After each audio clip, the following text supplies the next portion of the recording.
શ્રાવણ મહિનો આવે એટલે બધાના ઘરમાં ફરાળી વાનગીઓ બનવા લાગે. તો આજે આપણે મસ્ત મજાના ફરાળી ઢોકળા બનાવીશું. આ ઢોકળા એટલા સ્વાદિષ્ટ અને રૂ જેવા પોચા થાય છે ને કે નાના બાળકોથી લઈ મોટા બધાને ભાવશે. સાથે ખૂબ જ ઓછી સામગ્રી સાથે આ ઢોકળા બની જાય છે. તો જો તમે આ રીતે ઢોકળા બનાવ્યા ન હોય ને તો એકવાર આ રીતે જરૂરથી બનાવજો અને અમારી ચેનલને સબસ્ક્રાઈબ કરી લેજો એટલે આવનારી અનેક ફરાળી વાનગીઓના નોટિફિકેશન તમને જલ્દી મળે.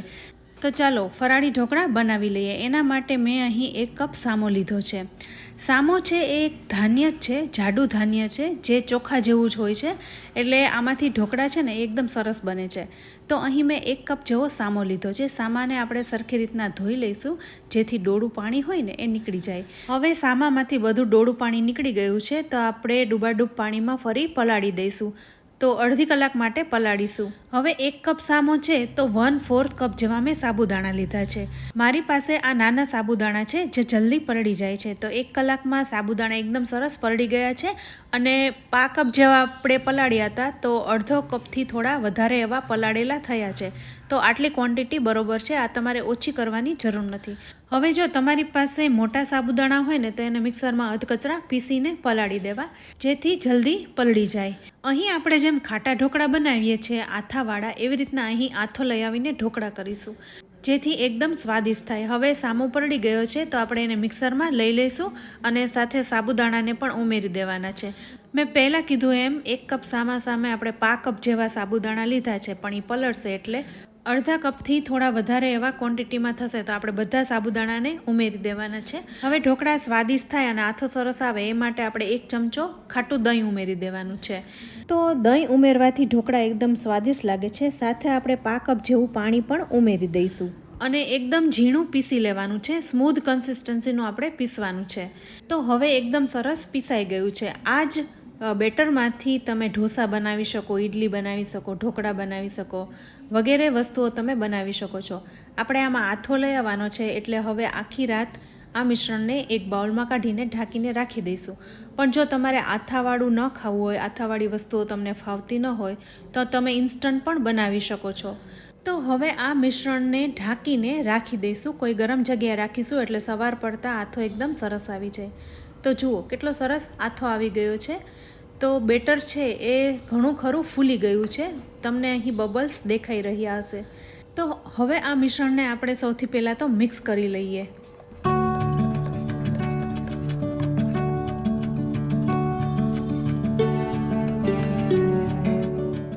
હવે આ મિશ્રણ મને એક થાળી કરતાં થોડું વધારે લાગી રહ્યું છે તો હું થોડું મિશ્રણ એક જુદી વાટકીમાં કાઢી લઈશ જેમાંથી ઇડલી કે ઢોસા બનાવવામાં ઉપયોગ કરીશ. તો હવે 1 થાળી જેટલું મિશ્રણ રહે એટલું હું બાઉલમાં રાખીશ અને હવે બધા મસાલા કરી લઈશું.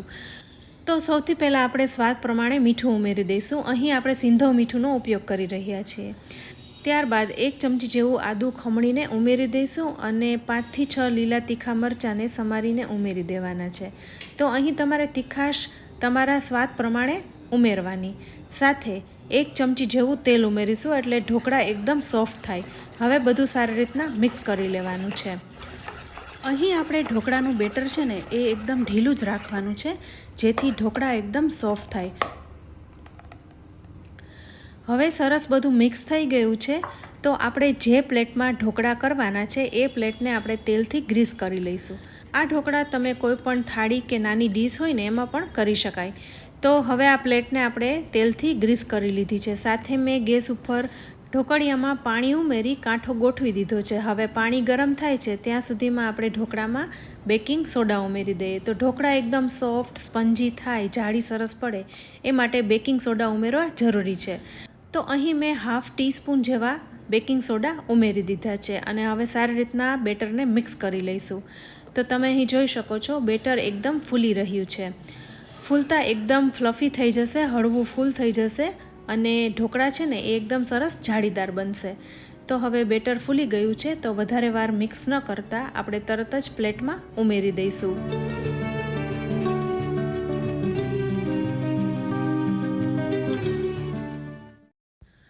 હવે બેટર ઉપર થોડું લાલ મરચું છાંટીશું. જો તમે ખાતા હોય તો ઉપયોગ કરો અથવા તમે સ્કીપ પણ કરી શકો છો. હવે આ બેટરને આપણે 20 મિનિટ સુધી સ્ટીમ કરવાનું છે એટલે એકદમ સરસ ઢોકળા બની જાય.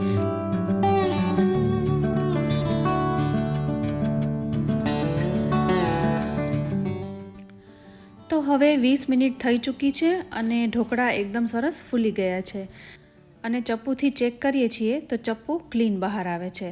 તો બસ હવે આ ઢોકળાને આપણે બહાર કાઢી લઈશું અને ઠરવા દઈશું. અહીં તમે જોઈ શકો છો કેટલી સરસ જાડી પડી છે. તો હવે આ ઢોકળા ઠરે છે ત્યાં સુધીમાં આપણે એક વઘાર કરી લઈએ. તો એક નાના લોયામાં આપણે 3 ચમચી જેવું તેલ મૂકવાનું છે. સાથે 1 ચમચી જેવું જીરું મૂકીશું. જીરું સતળાઈ જાય એટલે તરત જ આપણે લીમડાના પાન અને લીલા મરચાં ઉમેરીશું.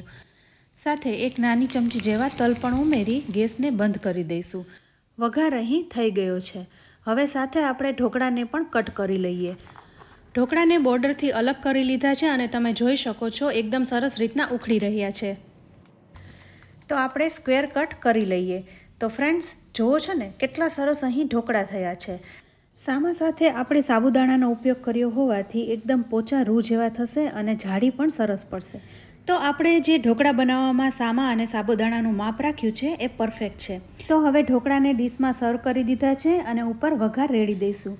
સાથે કોથમરીથી ગાર્નિશ પણ કરી લઈશું. તો ફ્રેન્ડ્સ અહીં આપણા ઢોકળા તૈયાર છે.